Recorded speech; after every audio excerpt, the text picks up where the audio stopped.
Curtis Rozman, And spell your first and last name. Curtisrozman.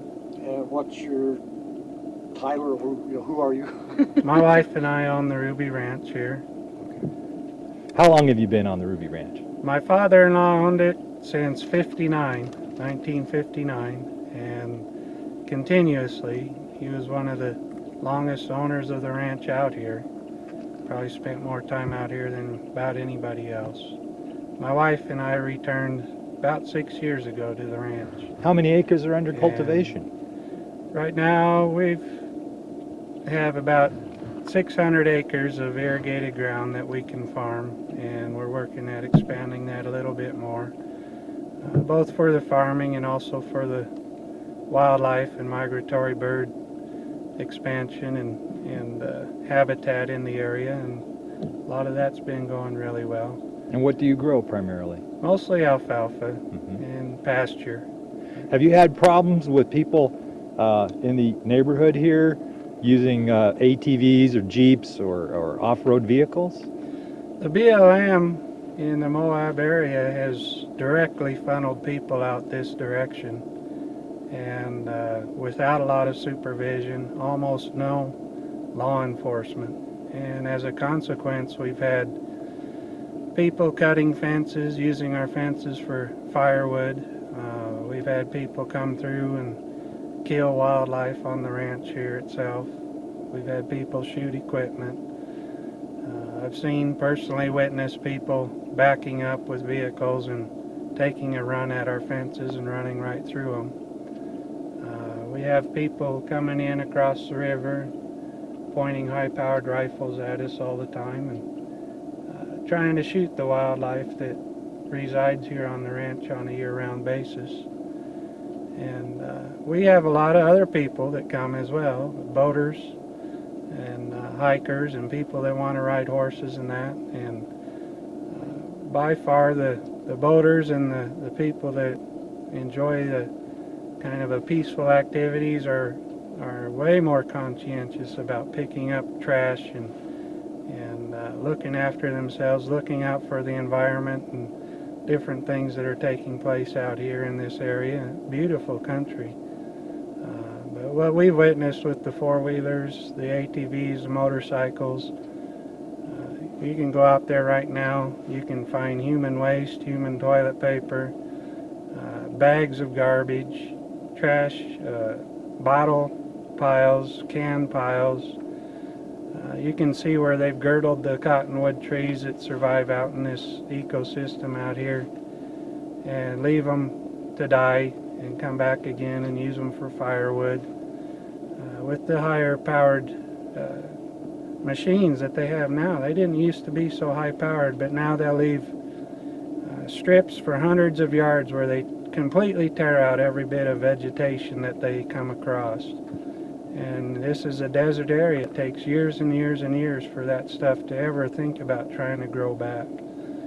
And they have caused a lot of problems. Not to mention, like right now, you can come out here, it's nice, peaceful, and quiet, but every Thursday, Friday, Saturday, Sunday, times when a lot of people would like to get out and enjoy this peaceful, quiet beauty, they have no noise restriction on the machines that they bring out here. You can hear them for miles. There's at times up to 100 individual camps, which means more than 100 vehicles and people in this area that are tearing things up and creating a lot of noise pollution, as well as leaving all their garbage before they leave. So. And earlier you were saying, you were talking about where these people come from. You've gone out there. Where do you think these people are coming from? We live here, so we know where they're coming from. Colorado has put a lot of restrictions on what trails people can use,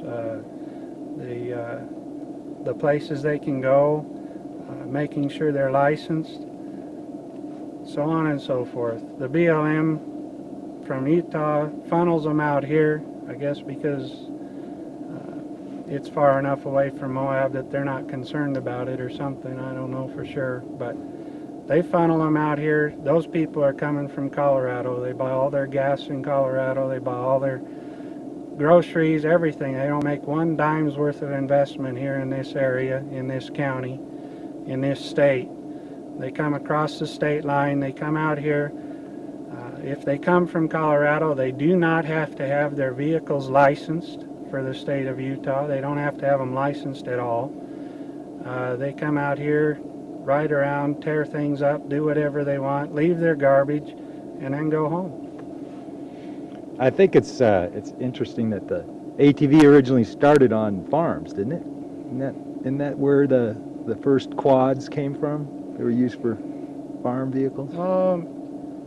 I think a lot of it was recreation. It is a popular vehicle used on the farm just by virtue of the economics and the wear and tear that you put on bigger vehicles. And they all have a place, but... Have you gone in and talked to the local Moab field office, the BLM here? We've been in there numerous times. What did they say when you complained about all this? Talked to the law enforcement agencies. They complain that they don't have enough manpower to police the Moab area and the surrounding areas, that they just virtually cannot get to those areas and keep an eye on things like they should. They'll admit that openly. And they come out here once in a while, but for the most part, people know that when they come out into this 10-mile canyon area, the whitewash area, the sand dunes area, just beautiful slick rock country, beautiful desert area, they know they're not going to be policed. They know they're not going to be watched. You can go out there right now, all the markers that they have put up from the BLM, the carbonite markers, says restricted areas. You'll see trails running right around those. You'll see those things pulled out. You'll see them ran over.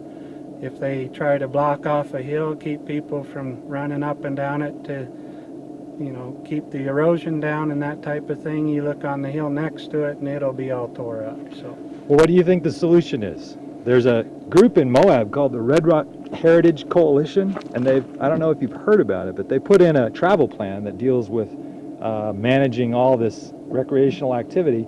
And on their map, the whitewash area and the 10-mile area are incorporated into a big zone of basically non-roaded, non-motorized use. Is that something that you think you could get behind? There's definitely room for multiple use by virtue of the fact of their noise, their presence, their aggressiveness. Some of the teenagers that are on these high-powered machines, they virtually exclude people from coming out, going horseback riding or hiking or just coming out to get away from all the noise and hustle bustle of the city and enjoy nice peaceful evenings and days and that type of thing. They exclude that. So for multiple use sake, if the BLM's saying this is a multiple use area, then they need to be restricted somewhat. All the boaters that come down this Green River have to fill out a permit that shows their intent, where they're going to camp, how they're going to do their trip, so on and so forth. All these four-wheelers and ATVs, people bringing all this trash in, tearing up the area, they're not required to fill out anything. They're not required to fill out a permit. They're not required to invest any money into this area. They're not required one little thing. So I think the place to start is definitely have to look at, you can't let them just do whatever they want, go wherever they want, and leave all their trash behind and tear up the plants and in the soil and everything, and just leave. They've left human waste on the roads on their way out, so on and so forth, out of the RVs. You can't afford to let them continue to do that. If we do, it's going to be a big mistake for this area, for the state, for this county. But so we have to have some restrictions. I feel like they should be required to fill out a permit when they come in. That records their license plate numbers. I feel if they're going to bring vehicles from out of state, they need to be licensed for this state. And so that we have some idea of who's here and have some way of keeping some law enforcement in the area that'll police that a little bit. Before we